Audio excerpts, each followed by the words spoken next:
Hey guys, Doug again. This time we're going to be talking about tapping into a water source. This one specifically is going to be a fire hydrant that we're going to tap into. So this one's going to be a pretty cut and dry station, pretty easy to do, but start to finish. So full PPE on, jacket, pants, boots, gloves, helmet, and also eye protection for when needed. Obviously, walked the hydrant, doing a visual inspection of it. I see it's all together, all my caps are on. I don't see anything abnormal about it.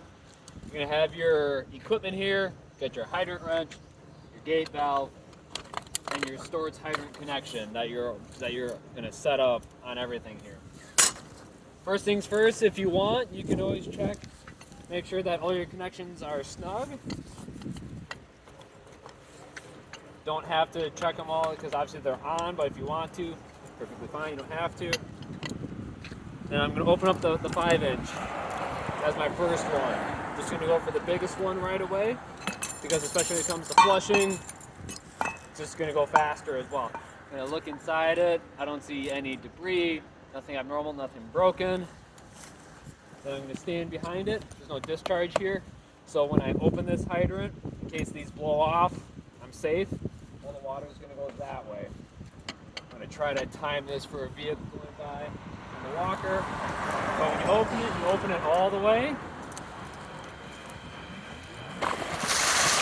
So all the brown goes away. And then you're going to close it all the way. I had to shorten it up just because of traffic though, but obviously like I say, you open it all the way. Then you close it all the way.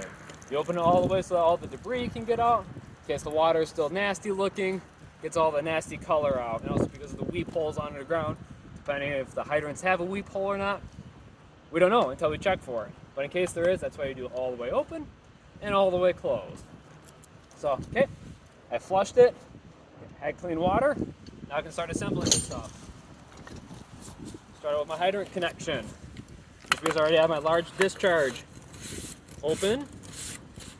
Just going to connect it up, hand tight. If you need to, depending if you have older equipment, just take your hydrant wrench, give it a nice little snug down if you need to. So you have threads to storage connection. So now with the storage connection, what you have to remember is there are these release valves, release levers right here. Each side should have them. The red on this one, they match this color here. Those are the locks. So you don't need to activate them to put it on. Just line it up, just like so. Get both tongues lined up. That's the hardest part about getting these connected. And all it is, twist it until it clicks. Now it's on. It's that easy. Okay, next is I'm going to connect a gate valve. I'm going to pretend my fire truck and scene is that way.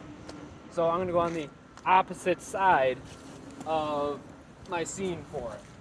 Don't want to be spraying the truck if it's close.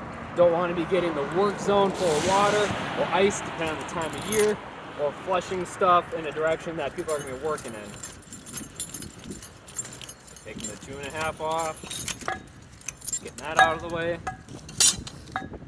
Gate valve, it can be open or closed. This one's just closed right now. Doesn't matter for starting out. Just connect it on.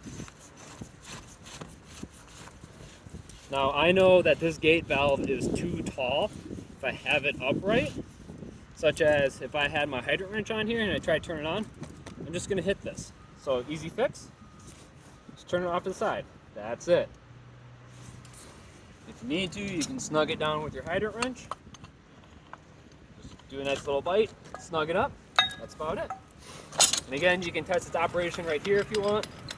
All the way open, look at it, it's open, then all the way closed. Okay, it works. I recommend closing it, just because in that way when you open it, you don't have water splashing out. It's a 5-inch, that goes to the fire truck. I just have a short section just for connecting it. Waiting for the operator, say ready for water. Then just go back to my hydrant wrench on the top and just turn it back on and watch it go. Make sure you got no leaks, nothing leaking out on any of these. If I have to cinch them down a little bit, that's where the hydrant wrench really comes into play. Gives you that nice leverage to lock it down. So that's about it for accessing it. Now tearing down. It's going to be the exact opposite now. So the last thing you did was you turn on the water for the pump. Now you just have to shut off the water. So make sure you turn it all the way off first. Once you have it all the way off with all these connections on, then you open up your gate valve all the way. Once you open up that gate valve, all that pressure from that 5-inch, whether you have 100 feet, 50 feet, 300 feet, doesn't matter. All that pressure is coming back to this hydrant. So you open up this 2.5 with your hydrant off. Now it bleeds off all that pressure. So now you can come over to the 5-inch safely. Release lever, make sure they're engaged. And you just twist the opposite direction that you used to lock it on, and it comes right off. Safely take off your 5-inch. There should be no more water coming out. I'm sure you'll get a little bit just from the barrel. That's natural, but it shouldn't be flowing water out. If you need to, or if you have to, just get it by hand. Or again, use your hydrant wrench. Just grab onto one of the tongues and twist. Or if you have the teeth like this, just grab onto it, twist it. Does not matter. Taking this off. Just gonna put that down right there. And check. Make sure that everything's good looking, and it is. Put the cap back on. Just putting it on so it's out of my way right now. Put it over to the gate valve. You can leave it open or close it. Really does not matter at this point. I'm just closing it because it's going to get back into storage. I can take this out by hand, but see, from example, hydrant wrench is in the way, so you have to keep it off to the side for operational purposes. Put that down. Now, one way to test if this is draining or not, take your hand, put it up to the hydrant. Let it create a vacuum if possible, and pull your hand away. If there's no vacuum suction when you pull away, no popping sound, then it's not self-draining. This hydrant has to get pumped out one way or another. So this one does not have a pop sound, so it has to be pumped out. But otherwise, if it was self-draining, you hear a thunk sound. That tells you that it's draining underground for normal operation. This one does not have it, which is fine. I'm just going to cap it up.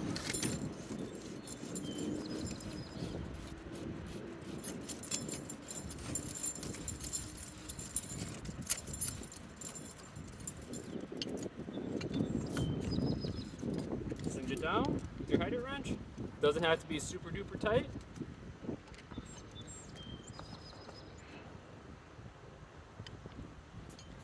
Voila. There you go. Safe access to fire hydrant, set up, tear down.